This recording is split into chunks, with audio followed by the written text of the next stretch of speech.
Fala, conselheiro, a gente está aqui para ajudar você no processo unificado de escolha que vai acontecer no mesmo dia em todo o Brasil, porém a gente sabe que em cada cidade a prova é num dia diferente. Espero que você ainda não tenha feito a sua prova.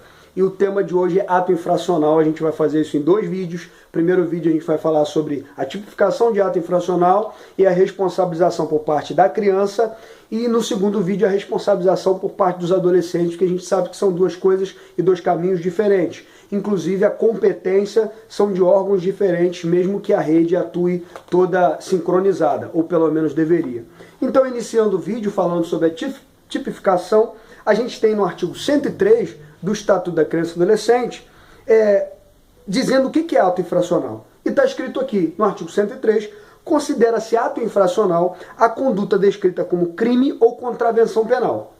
Ou seja, tudo que para o adulto é chamado de crime ou contravenção penal, a gente vai dizer que para o adolescente esse termo é chamado de ato infracional.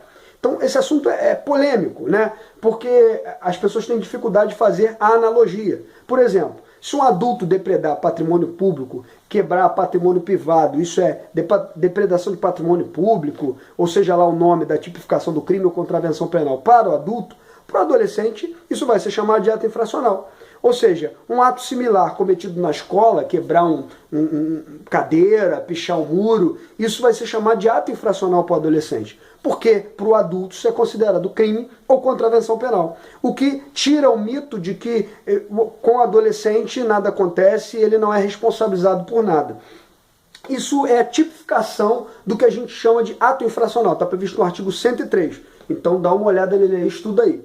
E partindo, avançando para isso, a gente vai ter que sintetizar, porque o assunto é muito grande. A gente tem o artigo 105. E aqui a gente vai falar da responsabilização do ato infracional para criança. A gente aprendeu, né? A gente sabe o que é criança e o que é adolescente no Estatuto. No artigo 2º do Estatuto, lá no início, vai tipificar que criança é o indivíduo de 0 a 12 anos incompletos, ou seja, 11 anos. E adolescente, o indivíduo de 12 anos completos a 18 incompletos. Então, a gente vai falar especificamente aqui, nesse primeiro momento, sobre a responsabilização do ato infracional cometido por criança, ou seja, do crime ou contravenção penal cometido por criança, que é chamado analogamente de ato infracional para criança. E a gente lendo o artigo 105 aqui, a gente vê, ao ato infracional praticado por criança, corresponderão as medidas previstas no artigo 101. E esse artigo a gente devia conhecer de cara, porque são justamente as medidas protetivas que o Conselho Tutelar aplica. Você vai lembrar que no artigo 136, inciso 1º, e o artigo 136 a gente sabe que fala das atribuições do Conselho Tutelar, vai dizer no seu inciso 1º, são atribuições do Conselho Tutelar atender crianças e adolescentes nas hipóteses previstas no artigo 98 e 105, aplicando as medidas previstas no artigo 101, que são as medidas protetivas, aquelas do encaminhamento ao psicólogo, ao hospital, ao tratamento ambulatorial, ao tratamento de drogas, de substâncias tóxicas, e a mais gravosa, que é o inciso 7º do artigo 101, que é o acolhimento institucional, conhecido pelos conselhos tutelares.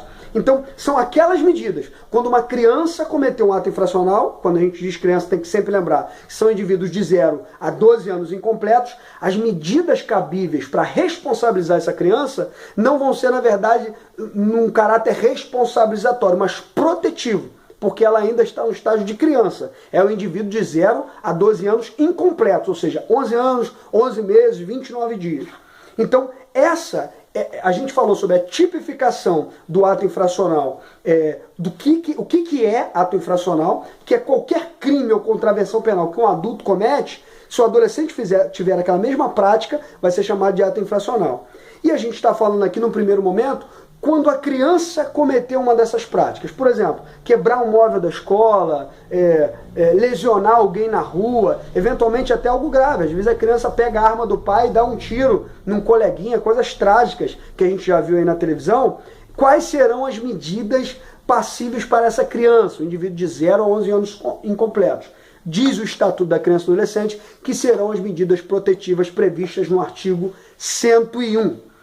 E a gente reforça aqui que essas medidas serão aplicadas pelo Conselho Tutelar, porque isso está previsto, amarrado, combinado no artigo 105 e o artigo 136, primeiro inciso, porque diz que o Conselho Tutelar vai atender às hipóteses previstas no artigo 98 e 105, que é esse que a gente acabou de ler, que é o ato infracional cometido por criança. E atender de que forma? Atender fazendo o quê? Aplicando as medidas previstas no artigo 101, do 1 ao 7º, ou seja, do primeiro inciso ao 7º inciso, que pode variar de um termo de responsabilidade aos pais irresponsáveis, de um encaminhamento ao tratamento de substâncias entorpecentes, até a excepcional, que é o acolhimento institucional. Então, nesse vídeo a gente definiu o que é ato infracional, que está previsto no artigo 103, e qual a responsabilização por parte da criança. E no vídeo seguinte, que você vai ver aí, a gente vai falar do ato infracional cometido pelo adolescente, quais as medidas cabíveis nesse caso, que são as medidas socioeducativas, qual a responsabilização e para a gente fechar esse assunto, ato infracional, que vai cair com certeza aí na sua prova, eu acredito, principalmente nessa discussão aí da maioridade penal. É um assunto pertinente para você saber. Valeu, fala conselheiro, a gente tá junto, obrigado.